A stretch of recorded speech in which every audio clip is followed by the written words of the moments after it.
That's How My Neighbor is back, this time with a new update, the campaign mode, which unveils a lot more lore about the game. In the new story mode, the new Doorman, the protagonist, has to work for 7 days as some sort of a probation. We learn the apartment complex the Doppelganger Detection Department, or Triple D, is monitoring and protecting, is located in downtown, which seems to be one of the most important locations and buildings for Triple D's interests. That is because, as we learned from before, Triple D is running a secret operation, experimenting on these so-called doppelgangers and the humans. As it turns out, the alien story is completely fabricated, with the government being behind all of it. There is no invasion, there is no threat to humanity, and there is no doppelganger pandemic. The government, under a secret project called the Trojan Project, wanted to create war weapons in the shape of humans to infiltrate the enemy lines and governments, spy on them, or even assassinate important and powerful characters. These doppelgangers would look identical to important characters, so they could easily infiltrate important organizations. You can watch my full video about the secret letter of the Hooded Man to know all about this project. It's also unveiled the neighbor called Dr. W. Afton, living with his supposed wife, Mia Stone, as the lead researcher in this project, who experiments on the doppelgangers, testing their abilities of tricking people into believing that they are real humans in order to observe and record and improve any failures and mistakes. The importance of the building is displayed, as they have packed it with real people whom they have meticulously created identical doppelgangers of, and they test the credibility of it all by hiring a random doorman to observe if they can differentiate their differences or not.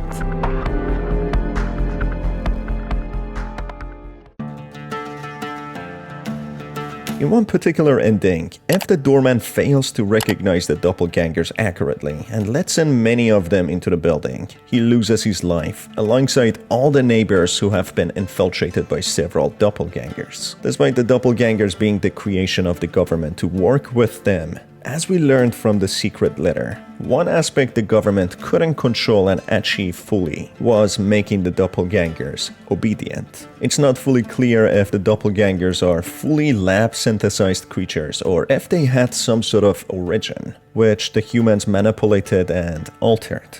But whatever it is, it seems the doppelgangers have sentience and are plotting together to fight against the humans and the government. Not all, but many seem to be intelligent and self-aware, knowing that they are different to humans and willing to band together to rebel against humanity. The first clue we get is when we recognize a doppelganger and catch them on their bluff, when they give up on their cover and expose themselves, saying how the humanity's time is ticking and that it won't be long before they will take over. This reveals how those doppelgangers, or at least the intelligent ones, have consciousness. They have understanding and self-awareness.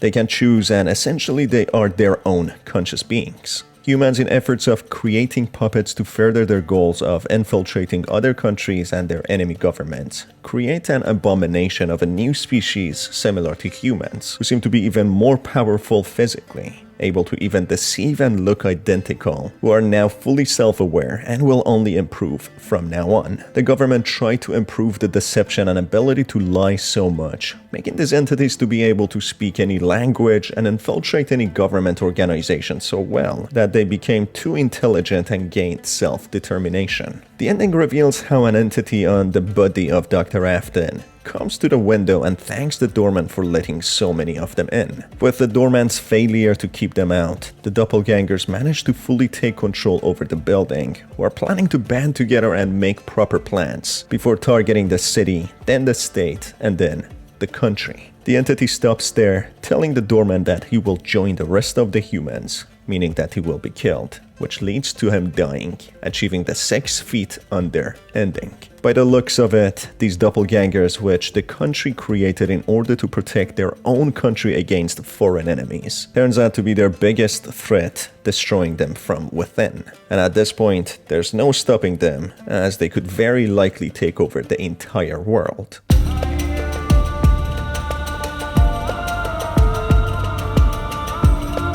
In a different ending, we get a good look at how Dr. Afton is involved with Triple D and how significant his role is. If the Doorman intentionally or accidentally calls Triple D on Dr. Afton and his supposed wife, Mia Stone, in order for them to be captured, a new ending can be achieved called the Conspiracy Theorist, where Dr. Afton can be seen opening the zipper of a buddy bag where they have stuffed the Doorman. Dr. Afton mentions how the Doorman managed to conspire against them and find their true hidden secrets and their true intentions behind all of this, when he orders a couple of hazmat suit wearing staff members to take care of him. This clearly shows Dr. Afton's significance to the project as the lead researcher, who is significant in the chain of command, being a powerful member. He believes the Doorman has already collected some information against them, as he tries to eliminate Dr. Afton, which leads to them taking action against them. This might be connected to the side story with the hooded man passing the secret letter to the Doorman, leading to him becoming suspicious of the organization and trying to take them down. Trying to play with fire and take on Dr. Afton, the organization shows its true intentions by displaying how they are all connected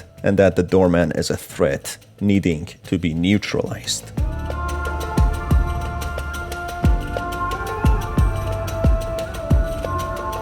In another ending, if the Doorman does not do a shabby job protecting the neighbors and recognizing the dopplegangers, he gets a payout check with Triple D thanking his services. His job will continue as the Doorman the next working day, getting minimum wage salary for such a difficult and dangerous job. Keep in mind, Triple D doesn't really care much for the neighbors and how many of them die. This is completely part of their new project to determine whether normal humans would be able to recognize the deception of the doppelgangers or not. The Doorman alongside all the neighbors are disposable and simply part of their experiment. However, if the Doorman does a fantastic job at recognizing all the doppelgangers and saves all the neighbors, making no mistake, the Doorman is given an honorable employee certificate that he is the best Doorman this building has ever had, giving him a pat on the shoulder and nothing more.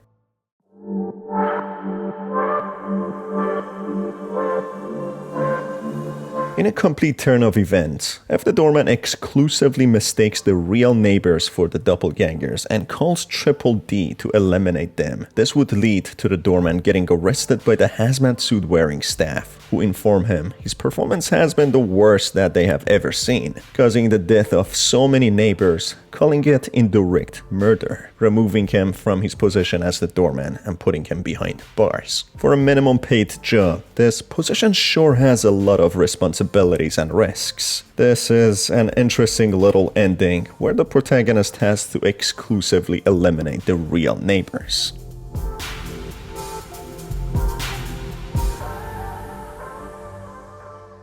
Now moving on to the main story that is introduced in the game, a side story which we also get when completing the game and passing the days doing a perfect job. We get to learn about all of this through the latest news about the outside world. Chester Titor, a local farmer, claims to see aliens trying to invade his land, which he shoots. This is followed by him photographing a flying saucer in the perimeter of his land, which is an unreleased photograph to the public, kept as a secret by the government. Chester goes on to claim that his cows are getting abducted by the flying saucer, when all of a sudden he goes missing, as if vanishing.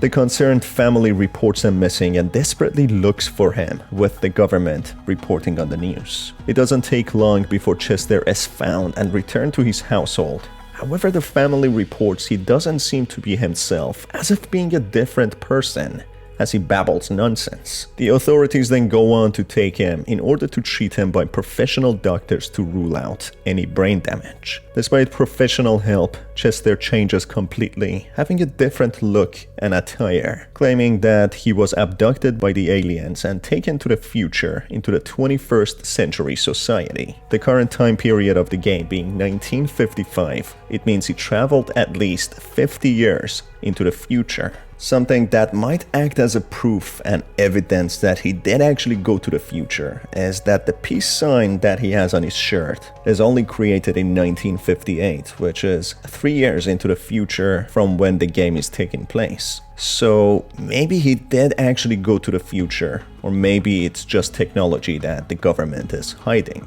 I would really like to hear your opinions in the comment section about this. The family members concerned about his well-being start to believe trauma has caused him to say such things after disappearing, not knowing what truly happened. According to what we know so far and that the government completely fabricated the alien story, it might be that Chester started learning about the government's project, maybe seeing the props that they are using, which led to them abducting him and causing him to forget or messing up with his mind. It is completely possible that the government even replaced them with a doppelganger in efforts of observing if the family would notice the change or not, as they are trying to make sure the doppelgangers are very believable. No one better than family would be better to test, as they would be the closest to the subject. So it would make sense why they would abduct him and replace him with a double, so they get first-hand results about the credibility of the doppelgangers. And that's about it for this video, folks. If you enjoyed it, make sure to stay tuned for more by hitting on the subscribe button and the notification bell.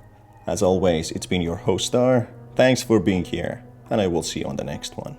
Have a fantastic day.